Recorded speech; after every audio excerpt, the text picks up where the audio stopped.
You're listening to the CyberWire Network, powered by N2K.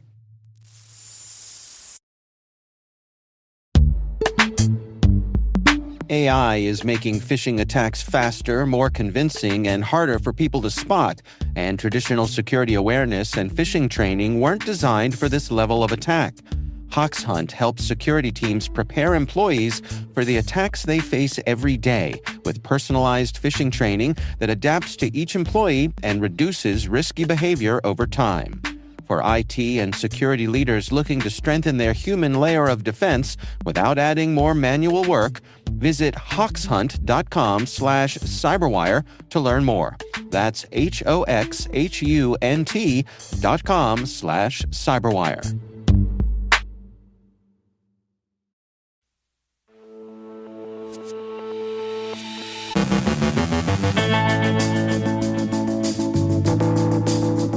Five Eyes warns that AI could supercharge cyber attacks within months. Tata Electronics confirms breach as stolen data allegedly includes Apple and Tesla documents. Researchers publish new analysis of FortiBleed. Gizmodo breach exposes readers to ClickFix malware campaign. BootROM exploit can bypass Apple's SecureROM.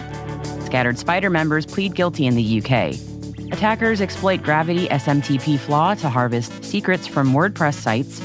Executive order accelerates federal shift to post-quantum cryptography. Dave Bittner sits down with Ellen Boehm, the Senior Vice President of IoT Strategy and Operations at Keyfactor, to discuss NIST's progress in its PQC efforts and keeping tabs on the tab keepers.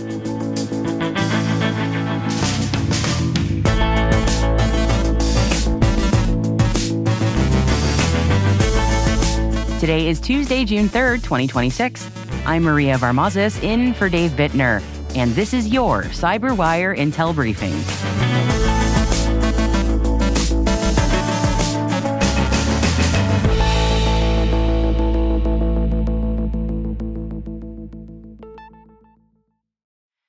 And first off, we start with a correction.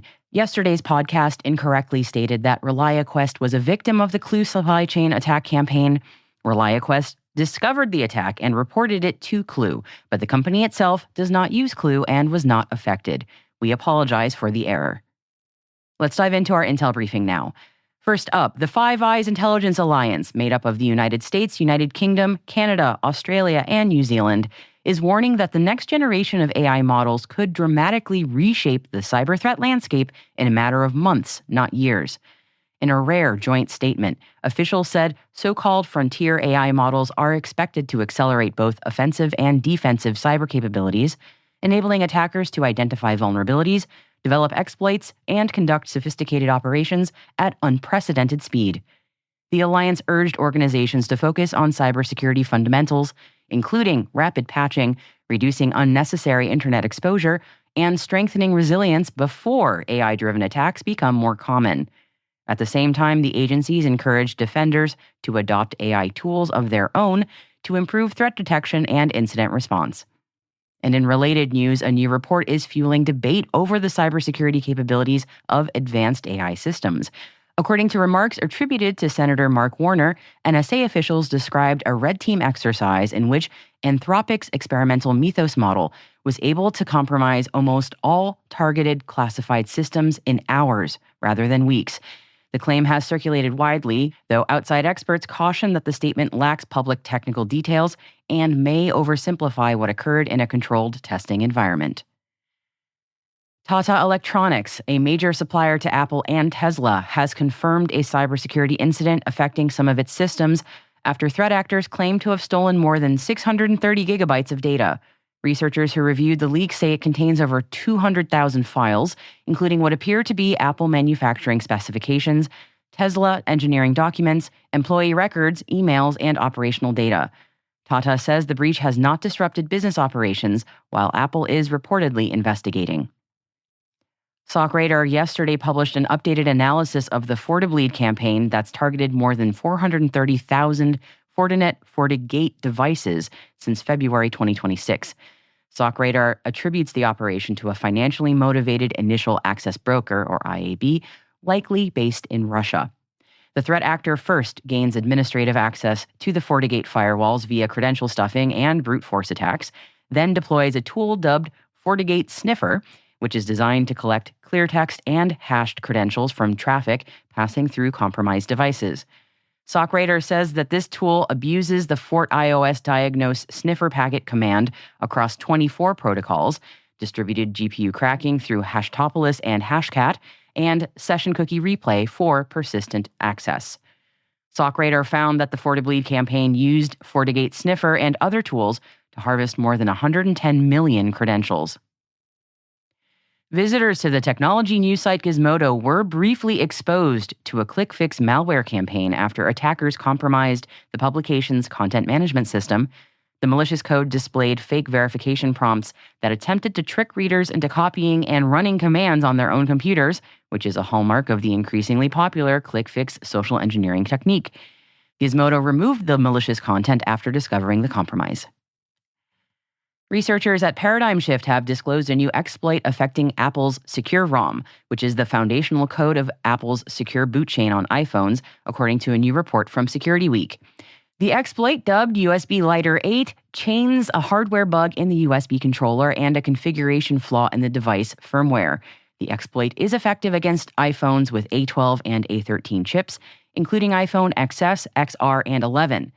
That said, an attacker would need physical access to a device in order to run the code, and the exploit itself does not grant access to user data due to Apple's SEP, or Secure Enclave processor, offering an additional layer of protection.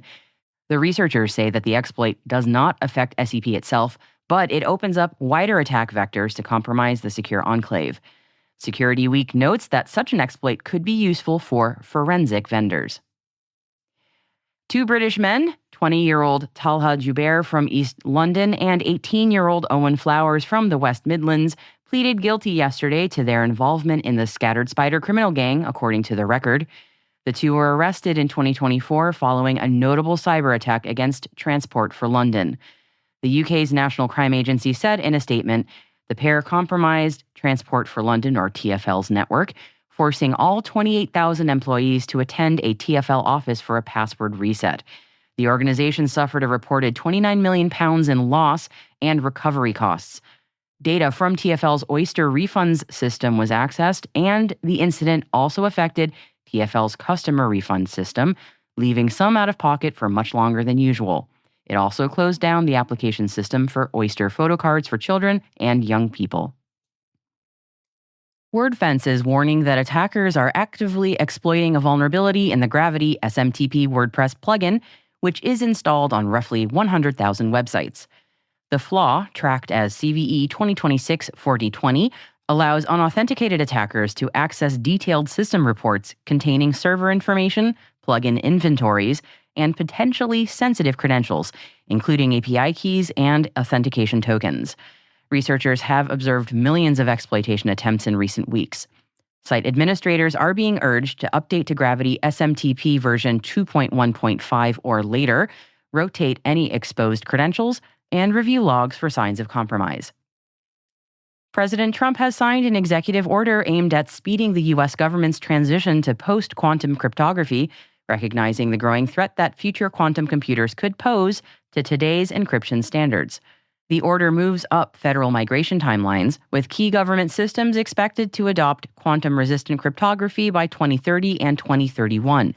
It is part of a broader push that also includes investments in quantum computing and quantum sensing technologies.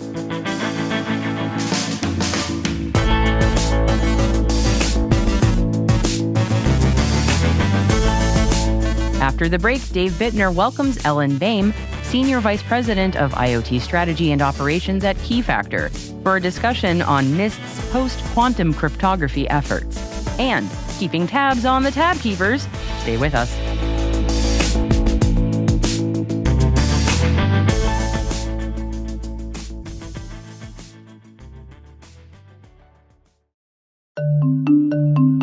When it comes to mobile application security, good enough is a risk. A recent survey shows that 72% of organizations reported at least one mobile application security incident last year, and 92% of responders reported threat levels have increased in the past 2 years. GuardSquare delivers the highest level of security for your mobile apps without compromising performance, time to market, or user experience. Discover how GuardSquare provides industry-leading security for your Android and iOS apps at www.guardsquare.com.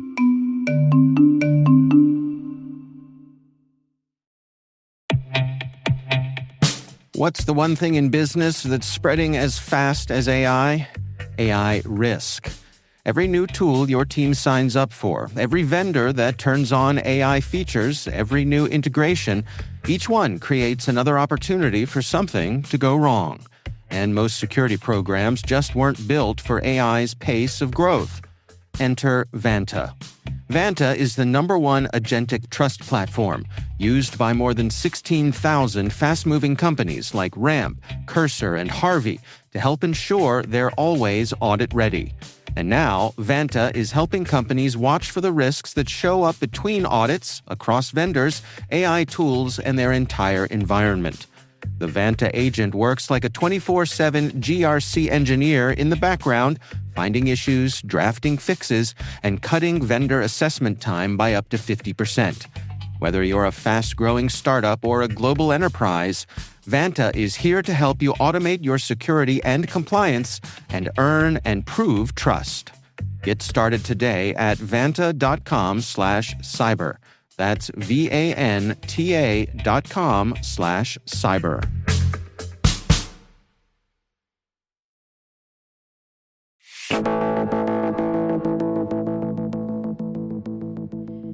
Recently, Dave Bittner sat down with Ellen Boehm, Senior Vice President of IoT Strategy and Operations at Keyfactor, for a discussion on NIST's post-quantum cryptography efforts and the path to quantum readiness. Here's their conversation. So today we're talking about a report that NIST recently put out, talking about cybersecurity and privacy, and specifically some of the post-quantum efforts there. Can we start off with some high-level stuff? In your estimation, where do we find ourselves in this particular moment when it comes to our readiness and preparedness for this coming quantum wave? So this is quite a timely topic, and I've been speaking to several of our customers about it over the past few months as we continue to get closer to the impending Q Day, which timelines have been 2029, 2030. It's really not that far away, given where we are today and the work that we need to do to prepare for that event. So I'm excited to be having more of those conversations with customers because they realize that this isn't just something we're talking about anymore. We're actually taking the initial steps in terms of getting ready for it. And I think people have moved past the fear and that sort of messaging, about, that the world will end type of thing, a little bit of like the Y2K fear factor. We all know that this is going to be a real thing. And so I'm encouraged to see that now we're taking some action on it as opposed to just continuing to talk about it as something far out in the future. Well, this report from NIST, what were some of the things in it that caught your attention? So I'm encouraged to see, there's real timelines here talking about migration. There's recommendations specifically on where to start. And this is very practical in my opinion because it starts with discovery and inventory and understanding what you have within your enterprise. So if I was to give one piece of advice, and this is again supported in the document, is have a plan to be able to understand what you currently have in your enterprise, and then we can start to figure out how to migrate. So I know it sounds pretty basic, but many enterprises have thousands of applications. They have multiple teams that have stood up environments over time, and there is a lot of legacy cryptographic pieces that exist within all of that to run the enterprise, to run the operations as they exist today. And so it's going to take time to discover that. So if you haven't yet, figure out a team who should be responsible for that activity, and then at least start to come up with a plan for how we're going to prioritize the inventory piece of it as step number one. What do you suppose this is going to look like for the typical organization? I mean, am I right in imagining that there are some devices that people have as part of their infrastructure that are simply going to be left behind? Yes, that's a great point. I mean, is it possible to catch everyone and be 100% perfect? I think the answer is no. Even though some of us want to be, just like having perfect homes, like we were talking about earlier, having everything in order, all the dishes put away. But it's not a point in time event, right? The day when the computer can break the current algorithms that we have is going to be a point in time, but our ability to be able to remediate and update and have that ability to replace our cryptography with something stronger is going to be a forever activity. So it's more of let's start with what you have now that is the highest priority applications, that is likely tied to how your business makes money, and use that as a way to start to chip ice off of that block and move down that path of having everything being able to be swapped out to stronger crypto based on the priorities of your business. So for the security folks in our audience, I mean, does this come down to, in part, a conversation with leadership about their appetite for risk when it comes to these things? 100%. And that's a very important talk track that we're having with several of our security leaders and PKI customers, because there's competing priorities for sure when it comes to the board, when it comes to the executive staff, the CISO, looking at, okay, well, I've got AI and I have these other sort of business transformation initiatives, and they all take money, and here's this event of post-quantum readiness. How do I prioritize that against all these other pieces that I need to be funding and I need to be building programs around? I think it's very important to be able to quantify that business case in terms of, again, risk to outages of systems, risk because perhaps something could be hacked into, or because the encryption is really just it's broken, and or once an actor can get inside, then data is stolen, so then there's data loss, or just lack of business continuity. So I think trying to take some of those actions, which when a post-quantum computer can break that encryption, and then think about what would happen on the negative side, that's how you start to have the conversation. And it's not just, we're going to increase our level of cyber insurance, because that's more of just a Band-Aid, I think, on top of it. It's how do we actually go in and secure these systems because we know it's the right thing to do. I'm curious, in your comings and goings with the customers that you speak with and the circles that you're in, do you come across folks who are just skeptical about this whole thing, who just kind of turn their nose up and say, yeah, I don't think this is really going to be a problem? There always is. And part of it, I think, is because people like to debate and have different opinions, which is great. That's what moves us forward when we're all thinking differently and not in the same way. We have, if you think about encryption over time, there are still systems and cryptographic assets within enterprises today that are using SHA-1. And I know I've heard my CTO talk about the migration from SHA-1 to stronger algorithms, and that took 10 years of time. And even though the world didn't stop working because, we didn't move everything over. So you have those types of arguments to say, well, this is, just the next evolution of us having to migrate to a better, stronger math. there will be people that say this isn't going to be that bad, but I feel like the pace of technology and the exponential growth of what these computers will be able to do, and the critical infrastructure that we have now that is becoming more and more connected, I think could make this a bigger impact than transitions that we've had in the past. The other piece that's new, and this is all happening at the same time, right, is the impact of AI. And AI agents are being created, they are being taught, they are learning on their own, they're capable to take actions and make decisions. And that is a whole different set of people. And I would say people, they're things, right? But we used to have people that were attackers, and now we have, I don't know, how, like, what's an order of magnitude more of AI attackers that we have, anybody's guess. So that's also what's different. That's also what's happening right now. And 2 years ago, that wasn't the case. Like 2023, were we using AI agents the way we are using them today? Not at all.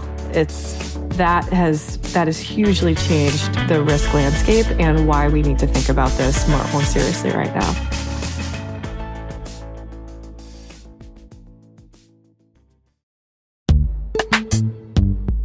Most environments trust far more than they should, and attackers know it. ThreatLocker solves that by enforcing default deny at the point of execution. With ThreatLocker Allow listing, you stop unknown executables cold. With ring fencing, you control how trusted applications behave. And with ThreatLocker DAC, Defense Against Configurations, you get real assurance that your environment is free of misconfigurations and clear visibility into whether you meet compliance standards. ThreatLocker is the simplest way to enforce zero-trust principles without the operational pain. It's powerful protection that gives CISOs real visibility, real control, and real peace of mind. ThreatLocker makes zero-trust attainable, even for small security teams. See why thousands of organizations choose ThreatLocker to minimize alert fatigue, stop ransomware at the source, and regain control over their environments. Schedule your demo at threatlocker.com/N2K today.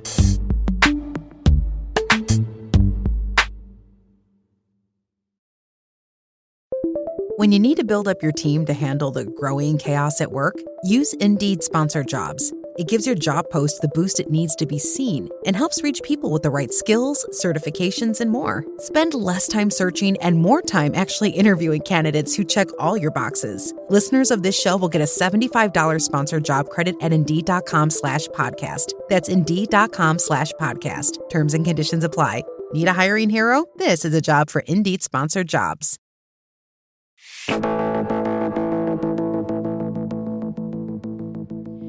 And finally, a story that asks an uncomfortable question. If facial recognition can identify your critics, what else can it do? Well, according to documents exposed in a recent data breach, Madison Square Garden maintained a file called Facial Recognition Activists.docx that tracked several prominent critics of the venue's facial recognition program. The document reportedly included background information, social media handles, quotes from media interviews, and screenshots of posts criticizing MSG's use of the technology. Now, MSG, and that's Madison Square Garden to be clear, has used facial recognition technology since 2018, and the system has been previously used to identify people entering the venue and deny entry to certain individuals, including lawyers connected to firms involved in litigation with the company. The leaked document suggests that the venue was also keeping tabs on some of the people most vocal about opposing the practice. Now, for privacy advocates, this is the kind of revelation that reinforces a long-standing concern that once surveillance technology is in place, questions inevitably follow about how that information is being used and who ends up on the list. Because it is one thing for facial recognition to recognize your face, but it's another thing entirely when it appears to recognize your Twitter account, your media quotes, and apparently also your position on biometric surveillance.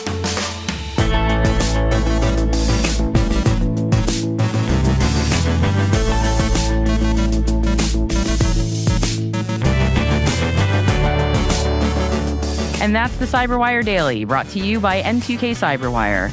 We'd love to know what you think of this podcast. Your feedback ensures we deliver the insights that keep you a step ahead in the rapidly changing world of cybersecurity. If you like our show, please share a rating and review in your podcast app.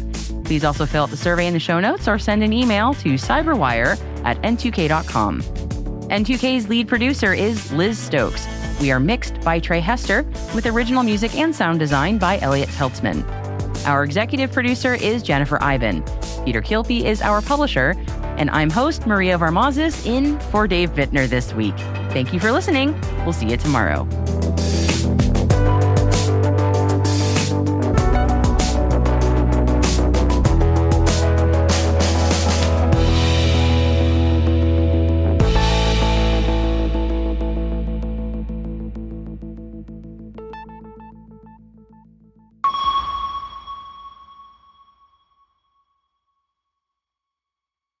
Ryan Reynolds here from Mint Mobile. I don't know if you knew this, but anyone can get the same premium wireless for $15 a month plan that I've been enjoying. It's not just for celebrities, so do like I did and have one of your assistants switch you to Mint Mobile today. I'm told it's super easy to do at mintmobile.com/switch. Upfront payment of $45 for 3-month plan, equivalent to $15 per month required. Intro rate first 3 months only, then full price plan options available. Taxes and fees extra. See full terms at mintmobile.com.